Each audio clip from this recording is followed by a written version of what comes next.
आप सभी लोग, आशा करती हूँ कि पिछली सारी कक्षाएं आपको समझ में आई होंगी।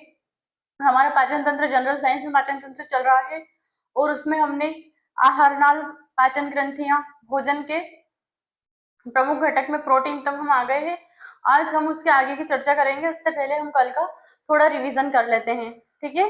तो आइए बिना कुछ देरी के अपने टॉपिक की शुरुआत करते हैं।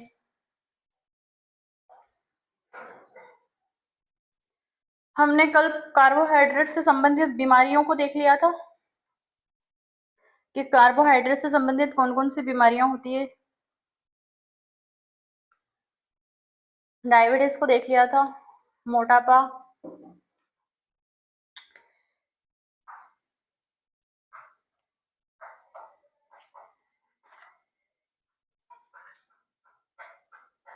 तो आइए बिना कुछ देरी के अपने टॉपिक की शुरुआत करते हैं। फिर से मोटा मोटा एक रिवीजन कर लेते हैं कि हमने शुरुआत कहाँ से की थी। तो हमने शुरुआत मानव के पाचन तंत्र से की थी। मानव का पाचन तंत्र,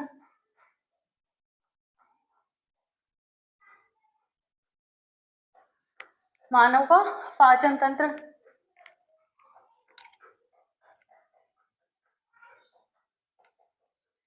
यहाँ पर भी नहीं दिख रहा है।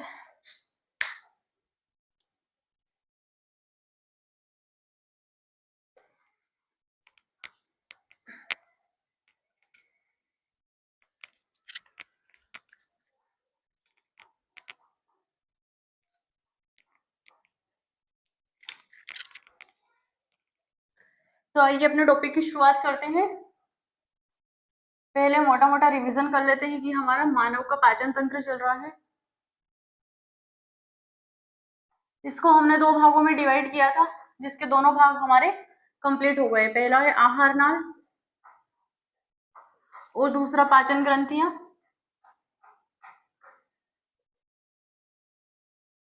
आहार नाल, पाचन ग्रंथियां दोनों कंप्लीट हो गए। अब हमारा भोजन के प्रमुख घटक चल रहे हैं अभी। भोजन के प्रमुख घटक, इसके भी 6 भाग होते हैं। मैंने पहली कक्षा में बताया था जब हमने भोजन के घटक के बारे में क्लास ली थी तब। पहला है कार्बोहाइड्रेट, दूसरा प्रोटीन, तीसरा वसा, चौथा विटामिन,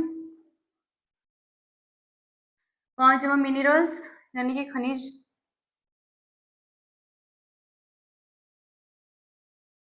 खनिज लवण और छठा जल। ठीक है, हो गया था इतना। हमने कार्बोहाइड्रेट को देख लिया था कल। कार्बोहाइड्रेट से संबंधित बीमारियां देखी कि कार्बोहाइड्रेट संबंधित हमें कौन कौन सी बीमारी होती है।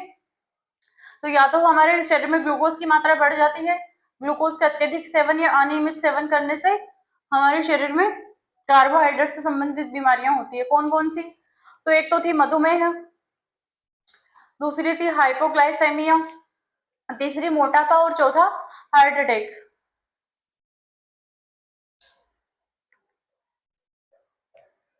ठीक है, इतनी हमारी बीमारियां हो गई थी कार्बोहाइड्रेट से संबंधित।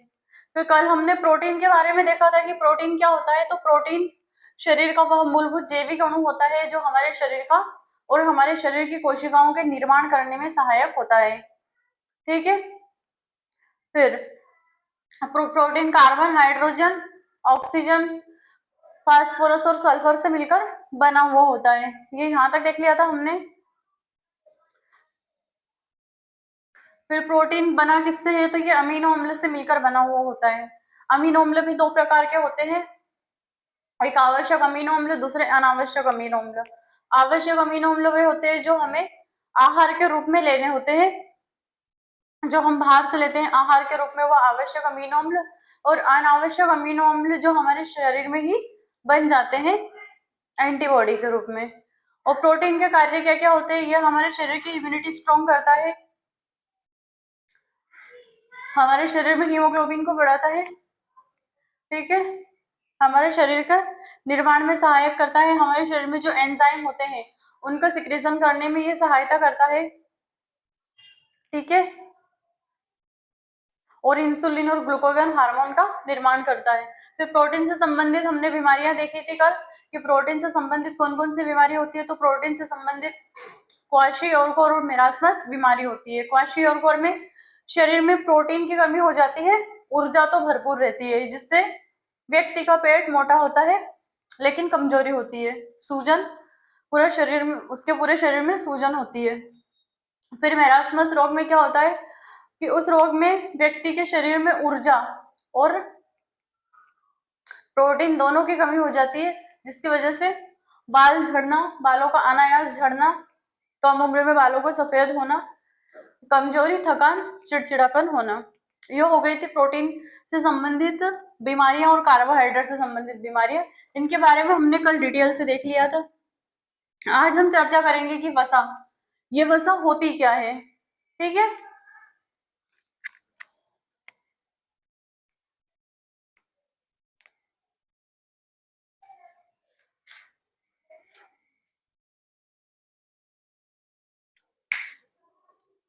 ठीक है, और वसा के बारे में देख लेते हैं कि वसा होती क्या है।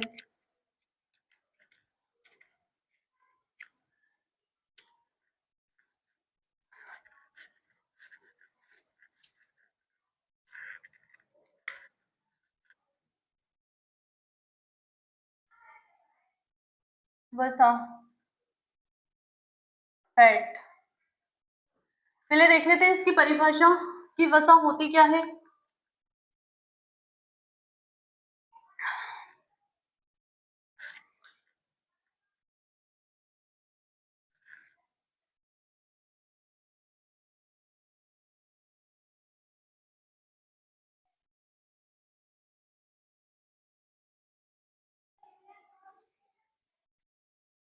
वसा, फैट या लिपिड ऐसे जैविक अणु होते हैं जो हमारे शरीर में ऊर्जा का संचरण करते हैं या ऊर्जा का संग्रहण करते हैं, जो कार्बन, हाइड्रोजन और ऑक्सीजन से मिलकर बने हुए होते हैं। वसा, फैट या लिपिड ऐसे जैविक अणु होते हैं, ऐसे जैविक अणु होते हैं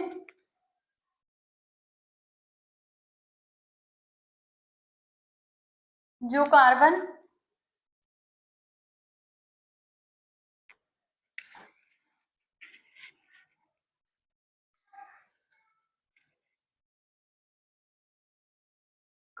हाइड्रोजन तथा ऑक्सीजन से मिलकर बने हुए होते हैं, तथा ऑक्सीजन से मिलकर बने होते हैं, मिलकर बने होते हैं, वसा कहलाते हैं।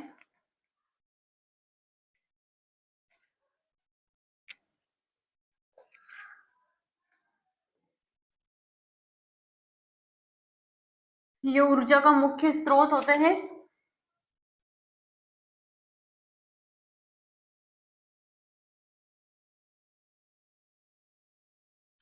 कौन होते हैं? वसा यानी कि फैट।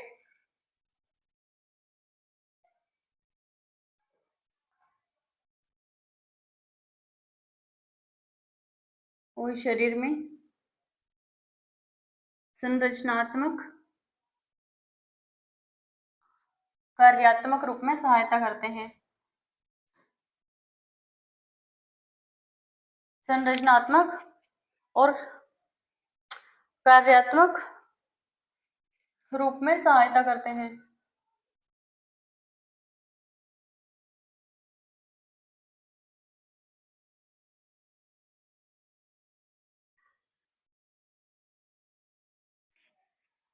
देख लेते हैं एक बार और कि वसा क्या होती है।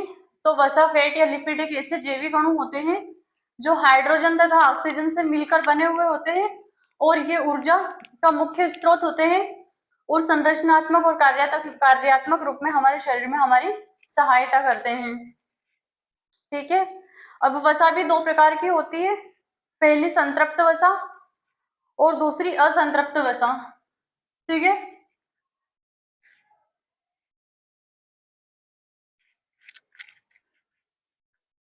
इसके प्रकार देख लेते हैं। तो ये वसा कई प्रकार की होती है, मुख्य रूप से हम कुछ इसके प्रकार देख लेते हैं, कौन कौन से इसके प्रकार होते हैं। तो पहली हो गई संतृप्त वसा।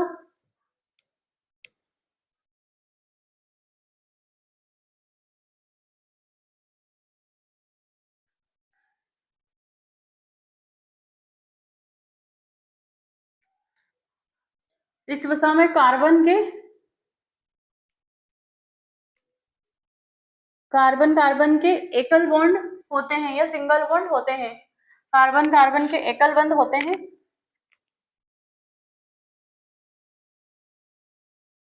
इस वसा में कार्बन कार्बन के एकल बंध होते हैं।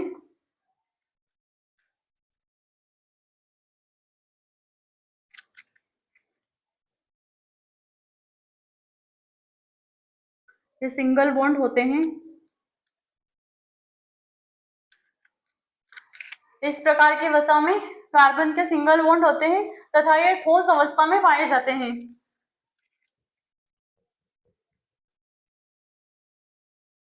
ये ठोस अवस्था में पाए जाते हैं।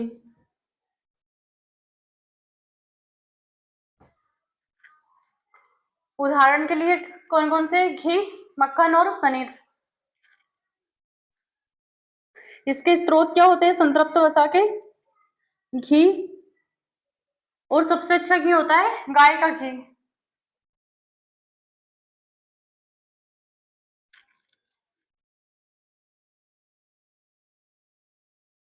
मक्खन और पनीर, ये होते हैं संतृप्त वसा। वसा क्या होती है आया समझ में? वसा फैट या लिपिड एक ऐसे जैविक अणु होते हैं जो कार्बन, हाइड्रोजन और ऑक्सीजन के बने हुए होते हैं। ऑक्सीजन इन तीनों से मिलकर बने हुए होते हैं तथा शरीर में संरचनात्मक रूप से और कार्यात्मक रूप से हमारे सहायता करते हैं। अब संतृप्त वसा कितने प्रकार, वसा के प्रकार देख लेते हैं। पहली हो गई संतृप्त वसा। इसमें कार्बन के एकल बॉन्ड होते हैं या सिंगल बॉन्ड होते हैं, ये ठोस अवस्था में पाए जाते हैं। कौन कौन? इसके स्रोत हो गए घी, और सबसे अच्छा होता है गाय का घी, मक्खन और पनीर। यह हो गया, ये सबसे अच्छी वसा होती है। अब दूसरी होती है असंतृप्त वसा।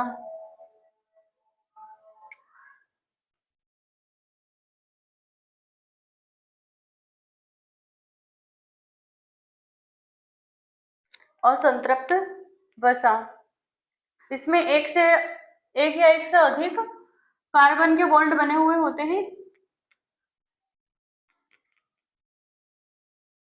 इसमें एक या उससे अधिक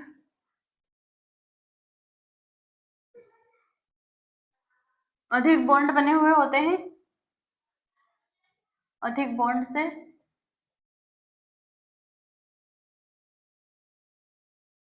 बॉन्ड से मिलकर बना होता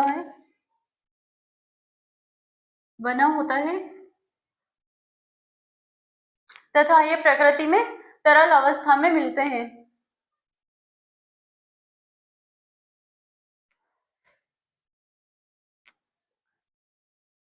इनकी प्रकृति तरल अवस्था की होती है तथा इनकी प्रकृति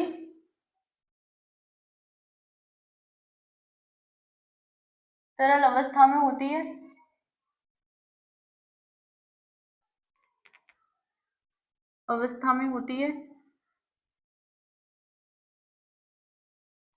इनकी प्रकृति तरल अवस्था में होती है। इनके स्रोत होते हैं मूंगफली का तेल, सरसों का तेल, जैतून का तेल। अब इनके स्रोत कौन कौन से होते हैं? मूंगफली तेल, सरसों का तेल और जैतून।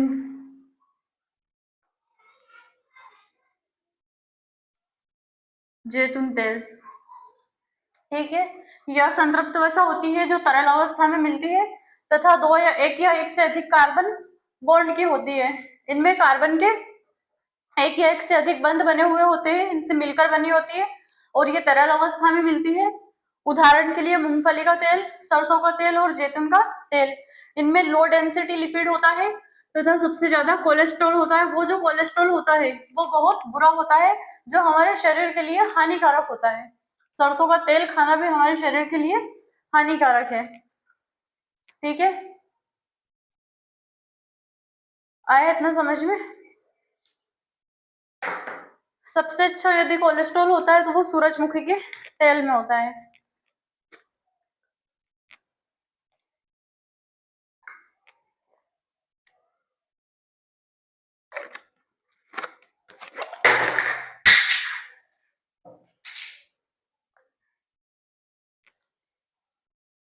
अब दूसरी हो गई मोनो अनसेचुरेटेड वसा, सॉरी तीसरी। पहली तो है संतृप्त जो ठोस अवस्था में मिलती है, एक कार्बन के एकल बॉन्ड बने हुए होते हैं। उदाहरण के लिए घी, उसमें भी सबसे अच्छा होता है गाय का घी, ठोस अवस्था में मिलने वाला मक्खन और पनीर।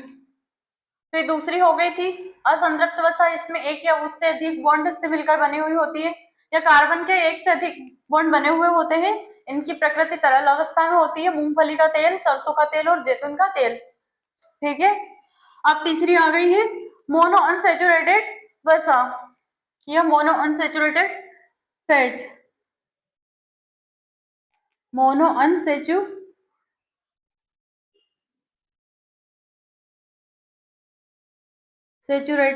फैट्स,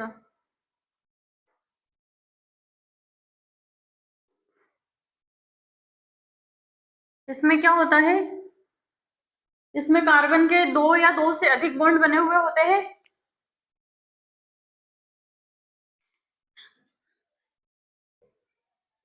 इसमें कार्बन के एक एक डबल बॉन्ड होते हैं, एक एक डबल बॉन्ड होता है, ठीक है। फिर आती है पॉलीसेचुरेटेड, एक से अधिक डबल बॉन्ड होते हैं। पॉलीसेचुरेटेड, पॉलीसेचुरेटेड इसमें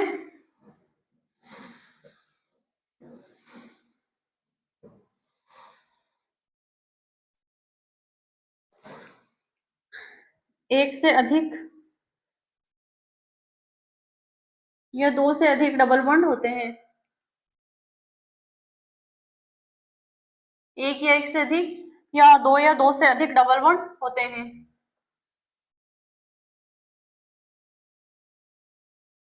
डबल बॉन्ड होते हैं, ठीक है। अब पांचवी होती है ट्रांस फैट्स, ये कृत्रिम रूप से तैयार की जाती है जो हमारे शरीर के लिए हानिकारक होती है। उदाहरण के लिए जो वनस्पति घी मिलता है वो सबसे खराब वसा होती है, वो हमारे शरीर के लिए हानिकारक होती है, ठीक है। ट्रांस फैट्स, ये वसा हमारे शरीर के लिए हानिकारक होती है क्योंकि ये कृत्रिम रूप से बनाई जाती है।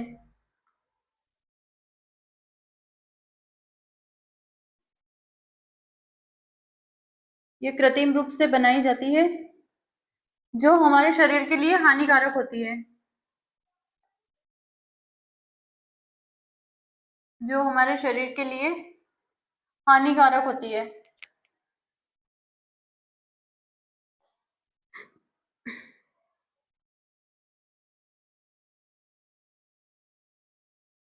हानिकारक होती है, ठीक है। अब वसा की संरचना देख लेते हैं कि वसा ग्लिसरॉल से बनी हुई होती है। यह मुख्यतः ग्लिसरॉल के 3 बॉन्ड से बनी हुई होती है, जिसे ट्राइग्लिसरॉल बोलते हैं, उससे बनी हुई होती है और जरूरत पड़ने पर हमारे शरीर में ऊर्जा प्रदान करती है, क्योंकि वसा ही एक ऐसा जैविक अणु है हमारे शरीर में जो कार्बोहाइड्रेट से हमें जो ऊर्जा मिलती है वो भी इसी का संचरण कर लेती है। इसका वसा का यही काम होता है कि हमने जो कार्बोहाइड्रेट लिया, जो ग्लूकोज लिया, उससे भी ये फैट बना लेती है, उसी का संचरण करके वसा में बदल जाती है। ठीक है, आया इतना समझ में? अब एक यूनिट वसा में 9 कैलोरी ऊर्जा मिलती है। जरूरत पड़ने पर हमारे शरीर में ये ऊर्जा का कार्य भी करती है, क्योंकि मुख्य रूप से ये ऊर्जा का स्रोत भी है, ये ऊर्जा का संग्रहण भी करती है। ठीक है, एक ग्लिसरॉल में 3 फैटी एसिड होते हैं। अब वसा का मुख्य कार्य देख लेते हैं कि ये हमारे शरीर में हमारी त्वचा के ऊपर पाई जाती है, त्वचा के निचले वाले भाग में मिलती है। और क्यों पाई जाती है? क्योंकि हमारे शरीर को नमी प्रदान करती है, हमारे शरीर का तापमान को नियंत्रण करती है। हमारे शरीर का तापमान यदि 36 से 37 डिग्री है तो ये इसका कार्य है कि ये वसा उस तापमान को न तो बढ़ाने देती है और ना ही घटाने देती है। ठीक है, इसके कार्य देख लेते हैं।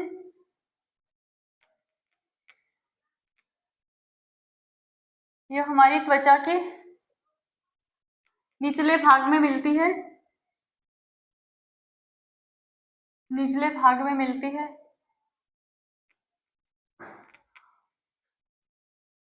आवश्यकता पड़ने पर हमें ऊर्जा प्रदान करती है, ऊर्जा का संचरण करना।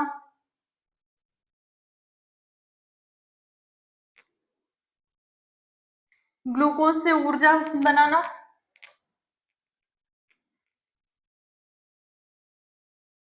ग्लूकोज से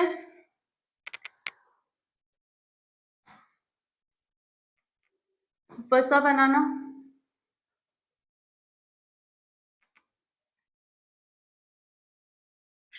ग्लूकोज से वसा बनाना। उसके बाद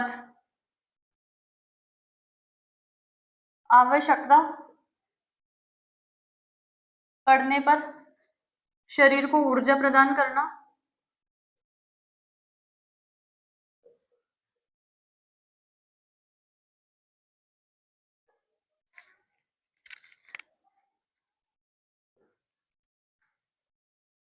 एक यूनिट में 9 कैलोरी ऊर्जा प्रदान करती है।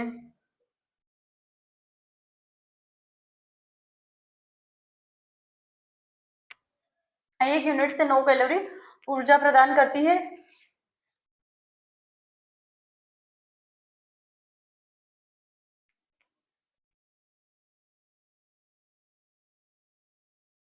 हमारे शरीर में नमी प्रदान करना।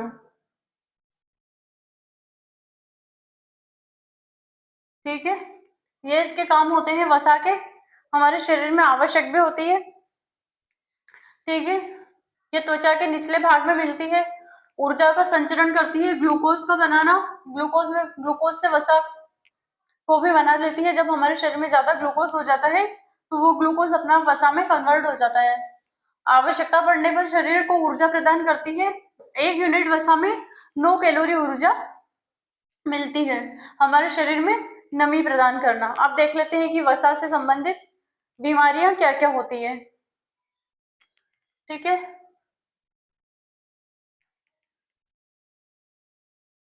इससे संबंधित बीमारियां देख लेते हैं कि वसा से संबंधित कौन कौन सी बीमारी होती है। जब शरीर में जरूरत से ज्यादा वसा या फैट जमा हो जाता है, जब शरीर में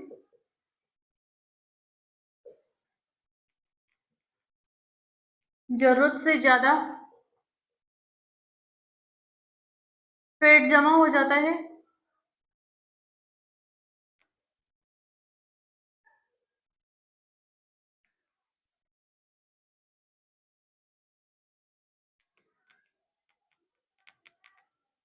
तब कई तरह की बीमारियां होने लगती है।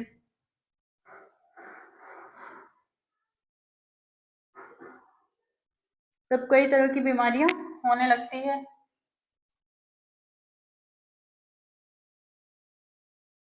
ठीक है, जब हमारे शरीर में जरूरत से ज्यादा फैट जमा हो जाता है या वसा जमा हो जाती है, तब हमें कई तरह की बीमारियां हो जाती है। यह वसा शरीर के अलग अलग हिस्सों में जाके जुड़ जाती है, जैसे कि कमर का हिस्सा, हमारे पैरों का हिस्सा, चेहरे पर, गर्दन पर, कंधों पर और हाथों पर यह वसा जमा होने लगती है। सबसे पहले वसा हमारे लीवर में जमा होती है। जब लीवर फुल हो जाता है, लीवर में कोई जगह नहीं बचती है वसा जमा होने के लिए, तब वो वसा बची हुई हमारी कमर पे जमा होने लगती है। कमर के बाद फिर हमारे चेहरे पर, हमारे कंधों पर और शरीर के आधे हिस्सों में वसा जमा होने लगती है। ठीक है, इससे कई तरह की बीमारियां भी होती है। पहली बीमारी होती है मोटापा। मोटापा कार्बोहाइड्रेट से भी हुई थी और मोटापा वसा से भी हुई है। ठीक है, हमने ओबेसिटी देखा था कि जब शरीर में जरूरत से ज्यादा ग्लूकोज आ गया था तो शरीर में मोटापे की बीमारी हुई थी। अभी भी यही है, जब शरीर में ज्यादा ग्लूकोज और ज्यादा वसा आ जाती है तब भी मोटापे की बीमारी होती है। तो पहली बीमारी हो गई मोटापा।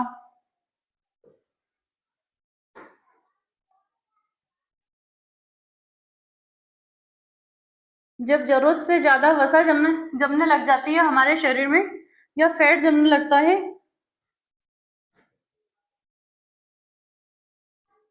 जरूरत से ज्यादा शरीर में फैट जम जाता है, तब ये बीमारी होती है। इसका कारण होता है कि अत्यधिक ऑयली खाना खाते हैं उनको होती है, मीठा और जंक फूड, और जो व्यायाम नहीं करते हैं। एक तो वो खाना भी उल्टा खाते हैं, अत्यधिक तेली। इसका कारण देख लेना।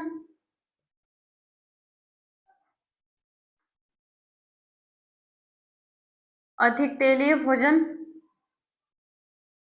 जिसमें घी और तेल की मात्रा भरपूर हो, अत्यधिक मीठा और जंक फूड, जो भी ये चीजें लेते हैं उन्हें मोटापा आएगा ही आएगा।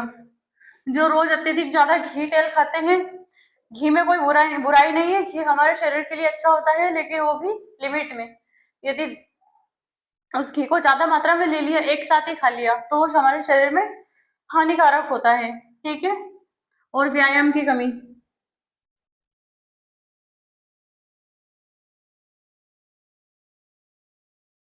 आया इतना समझ में? ये मोटापे का कारण होता है अत्यधिक तेलीय भोजन, मीठा, जंक फूड और व्यायाम की कमी। अब इसके नुकसान क्या क्या होती है? शरीर में थकान होना, सांस फूलना, बीपी, शुगर और हार्ट की बीमारियां होती है। ये मोटापे के नुकसान होते हैं। एक तो हमारे शरीर में थकान होगी, जब मोटापा आएगा तब सांस फूलने लगेगी, ठीक से ऑक्सीजन भी नहीं मिलेगी। इतना इतना बड़ा शरीर रहेगा तो उसमें ऑक्सीजन की कमी भी आएगी तो सांस फूलेगी। अब जब सांस फूलेगी तो दिल में कई सारी बीमारियां होगी, हाई बीपी रहेगा, ब्लड प्रेशर की समस्या रहेगी और हृदय रोग की बीमारियां रहेगी, ब्लॉकेज रहेंगे। ठीक है, और ब्रेन स्ट्रोक का खतरा भी मोटापे वाले व्यक्तियों को, जिसको मोटापे की बीमारी होती है, उनको ब्रेन स्ट्रोक का खतरा भी रहता है, क्योंकि ब्रेन में प्रॉपर रूप से ऑक्सीजन पहुंच ही नहीं पाती है, तो हमारी तंत्रिकाएं काम ही नहीं करती है। ठीक है, तो इसके नुकसान लिख लेना। नुकसान क्या क्या है? थकान, सांस फूलना, थकान, सांस फूलना, फिर इसके बाद बीपी, शुगर, उनको बीपी की प्रॉब्लम भी होगी, शुगर भी होगी। शुगर विशेषकर उनको होती है जिनके पेट पर ज्यादा वसा जमा हो जाती है, जिनका पेट बाहर निकला हुआ होता है, उन्हें भी शुगर की बीमारी होती है। उनको सबसे ज्यादा खतरा उन्हीं को होता है जिनके पेट पर सबसे ज्यादा वसा जमा होती है, जिनका पेट बाहर निकला हुआ होता है। पेट बाहर निकलने का एक कारण तो यह है कि हमारे शरीर में वसा ज्यादा जम गई है, और दूसरा कारण कि हमारी पूरी आहार नाल की लंबाई ही बढ़ गई। अब आहार नाल की पूरी लंबाई बढ़ेगी तो वो पेट पेट बाहर आएगा उसका, और दूसरा वो आहार नल जाके सॉफ्ट टिश्यू में मिलती है, स्क्रोटल सेक में, और हार्ट की कई बीमारियां होती हैं।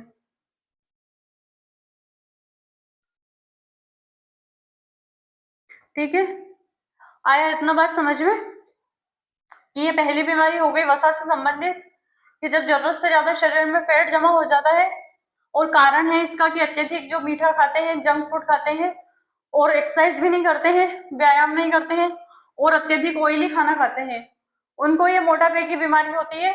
और मेन इसके नुकसान होंगे फिर थकान, सांस फूलना क्योंकि ऑक्सीजन प्रॉपर रूप से मिल ही नहीं पाएगी, बीपी की समस्या होगी, शुगर की समस्या होगी, और हार्ट से संबंधित कई सारी डिजीज होने लगेगी। अब दूसरी बीमारी देख लेते हैं, डायबिटीज। डायबिटीज ग्लूकोज की कमी से भी हुई थी, सॉरी इंसुलिन की कमी से हुई थी, और ग्लूकोज की मात्रा जब बढ़ी थी हमारे ब्लड में तब भी हुई थी डायबिटीज। अब भी हो रही है जब हमारे शरीर में वसा की मात्रा बढ़ रही है। ठीक है,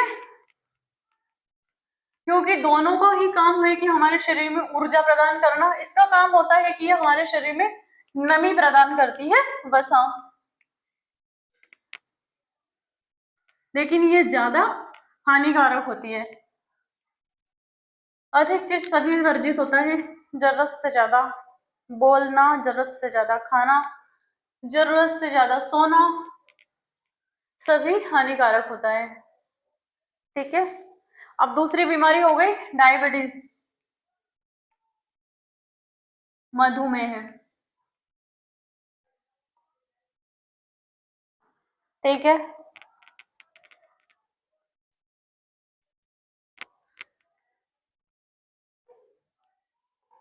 इसमें जो हमारा इंसुलिन हार्मोन होता है वो सही से, हमारा शरीर इंसुलिन का सही से उपयोग नहीं कर पाता है, इंसुलिन का सही से उपयोग नहीं हो पाता है, उपयोग नहीं हो पाता है। ठीक है, मधुमेह की बीमारी क्या होती है कि शरीर में सही से इंसुलिन का उपयोग नहीं हो पाता है, जिससे ब्लड शुगर बढ़ जाती है।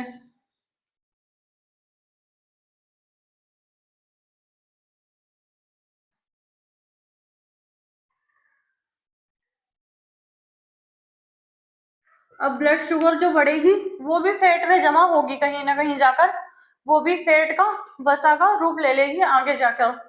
इसीलिए जब वसा से संबंधित, इससे वसा का क्या संबंध है, ज्यादा पेट की चर्बी से डायबिटीज का खतरा होता है।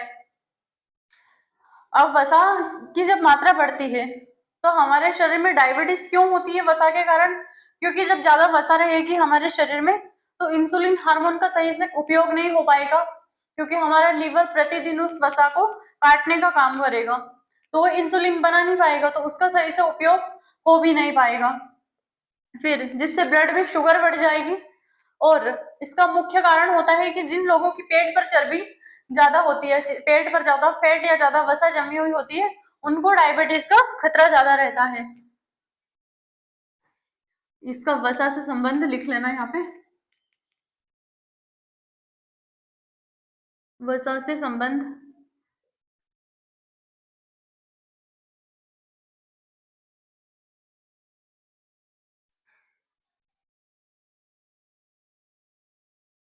जिनके पेट पर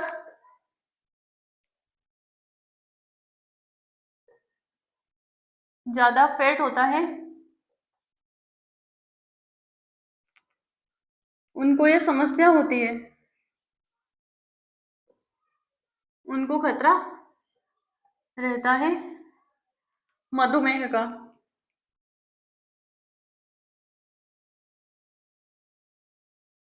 आए समझ में, वसा से डायबिटीज का क्या संबंध है कि जिनके पेट पर ज्यादा वसा जमी हुई होती है, ज्यादा फैट जमा होता है, उनको खतरा होता है डायबिटीज का।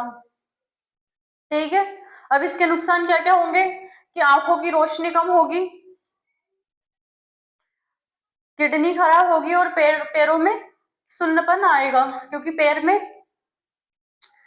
पैर की जो जितनी भी नसें होती है जिनमें ऑक्सीजनेटेड ब्लड सप्लाई होता है, उनमें ऑक्सीजन नहीं जाएगी, तो हमारे पैरों की जितनी भी नसें होगी वो सारी सुन्न हो जाएंगी, और इससे उससे खतरा रहेगा पैरालिसिस का। ठीक है, इतनी खतरनाक होती है हमारे शरीर में वसा की अत्यधिक मात्रा। तो इसके नुकसान देख लेते हैं।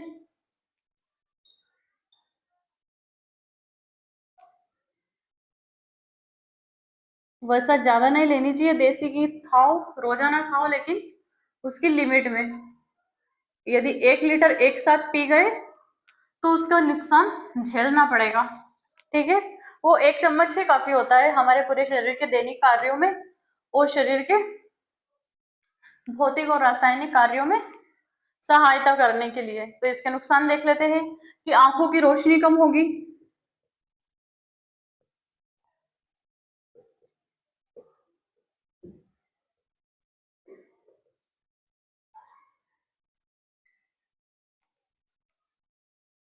दूसरा किडनी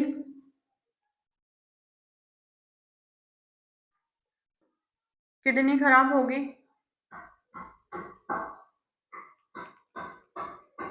तीसरा पैरों की नसें ब्लॉक होगी, जिससे पैरालाइसिस यानी कि लकवा का खतरा होगा।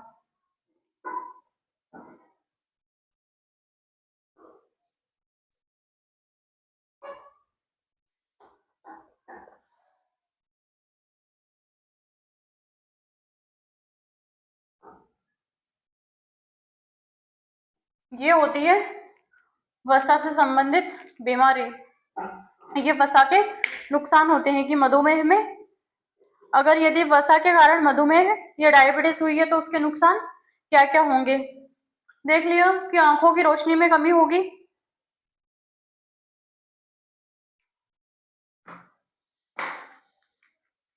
एक तो उसकी आंखें खराब होगी, आंखों से दिखेगा नहीं। दूसरा उसकी किडनी खराब होगी, किडनी सही से काम नहीं करेगी।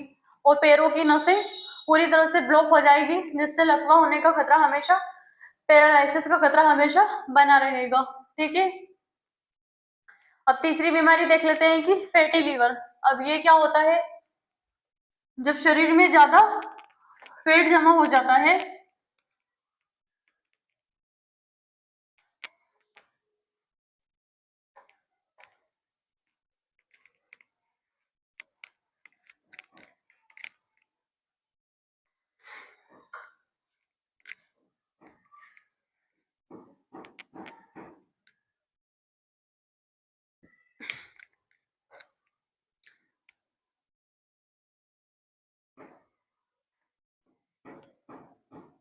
ये वसा से संबंधित कुछ दिल की बीमारियां भी होती है। इसमें क्या होता है, ज्यादा फैट खाने से शरीर में लो डेंसिटी लिपिड का ज्यादा हो जाना और हाई डेंसिटी लिपिड का कम होना। यानी कि हमने घी तो कम खाया होगा या फिर खाया ही नहीं होगा, लेकिन तेल वाली, वो भी सरसों का तेल, मूंगफली का तेल, आदि आदि जितने भी तेल आते हैं, उन तेल से हमारे शरीर में लो डेंसिटी लिपिड की मात्रा यानी कि हाई कोलेस्ट्रॉल बढ़ गया, और जो अच्छा वाला कोलेस्ट्रॉल है वो पूरा समाप्त हो जाता है, जिसकी वजह से हमारे ब्लड में वो वसा मिलती है, हमारी रक्त वाहिनियों में वो वसा जम जाती है, चिपक जाती है ब्लड के साथ, और ब्लड को फ्लो होने में रोकती है। ठीक है,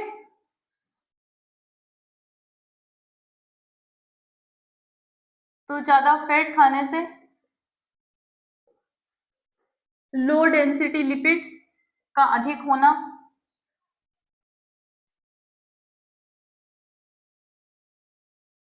तथा हाई डेंसिटी लिपिड का कम होना। अब ये जो लो डेंसिटी लिपिड है, ये बुरा कोलेस्ट्रॉल होता है।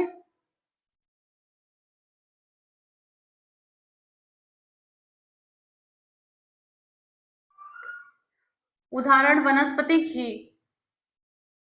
और हाई डेंसिटी लिपिड अच्छा कोलेस्ट्रॉल, गुड कोलेस्ट्रॉल भी बोलते हैं इसे।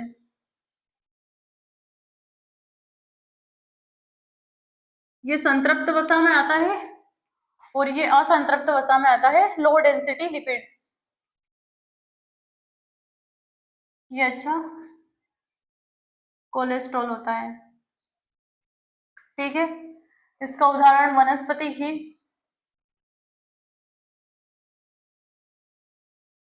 और इसका उदाहरण है गाय का घी। ठीक है,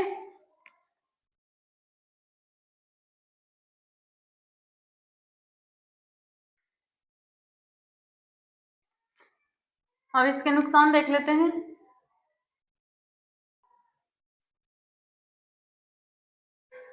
रक्तवाहिनियां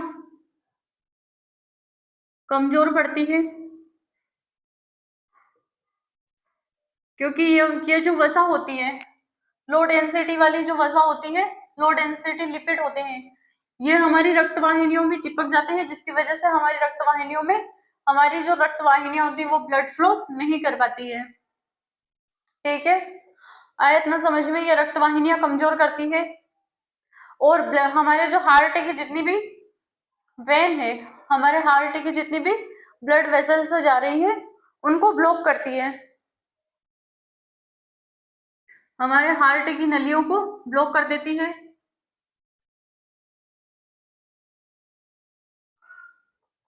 ये हमारे हार्ट की नलियों को ब्लॉक कर देती है।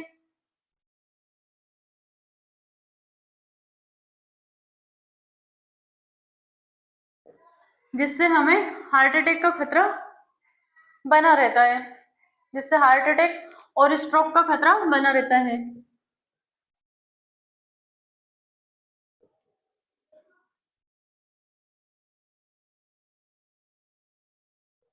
हार्ट अटैक और स्ट्रोक का खतरा बना हुआ होता है। ठीक है, ये हो गई दिल की बीमारियां। ज्यादा फैट खाने से लो डेंसिटी लिपिड की मात्रा बढ़ जाती है, यानी कि जो बुरा कोलेस्ट्रॉल होता है वो हमारे शरीर में जमा होने लगता है, और वो सीधा हमारी शरीर की रक्तवाहिनियों में चिपकता है, जिसकी वजह से हमारी जो रक्तवाहिनियां होती है वो कमजोर पड़ जाती है, यानी कि हमारे हार्ट तक वो ब्लड फ्लो नहीं कर पाती है। कुछ कुछ रक्तवाहिनियां यदि वो वाला ब्लड ले गई, कोलेस्ट्रॉल वाला ब्लड लेके गई, तो वह सारा ब्लड हमारे हार्ट की जितनी भी नसों है उनमें चिपक जाता है, वो उनकी नसों को ब्लॉक कर देता है। ये हार्ट की नलियों को ब्लॉक करता है, जिससे हार्ट अटैक और स्ट्रोक की संभावना या खतरा बना रहता है। अब चौथी बीमारी है फैटी लीवर।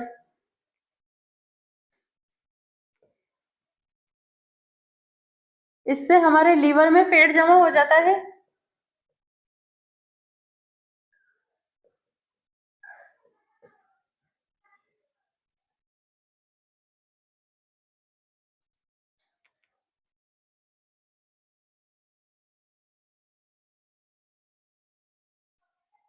इससे हमारे लीवर में फैट जमा हो जाता है, वो भी ज्यादा फैट खाने की वजह से। जो ज्यादा ऑयली खाना खाते हैं उनके लीवर में फैट जमा हो जाता है, और इसका कारण होता है कि जो ज्यादा फैट खाते हैं,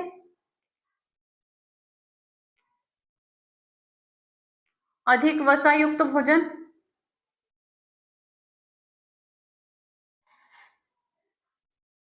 अधिक वसा युक्त भोजन खाना, शराब पीना, और जिनको मोटापा है उन्हें भी फैटी लीवर की बीमारी होती है।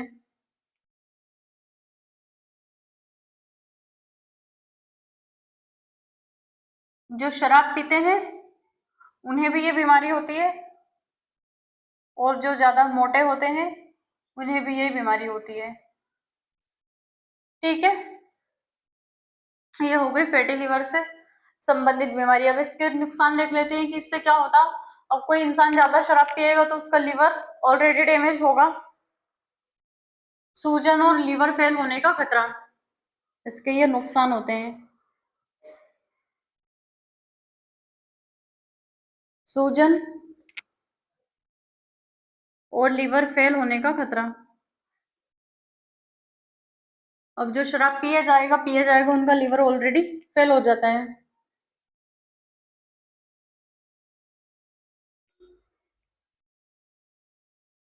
पाचन तंत्र से संबंधित बीमारियां। पाचन से संबंधित बीमारियां,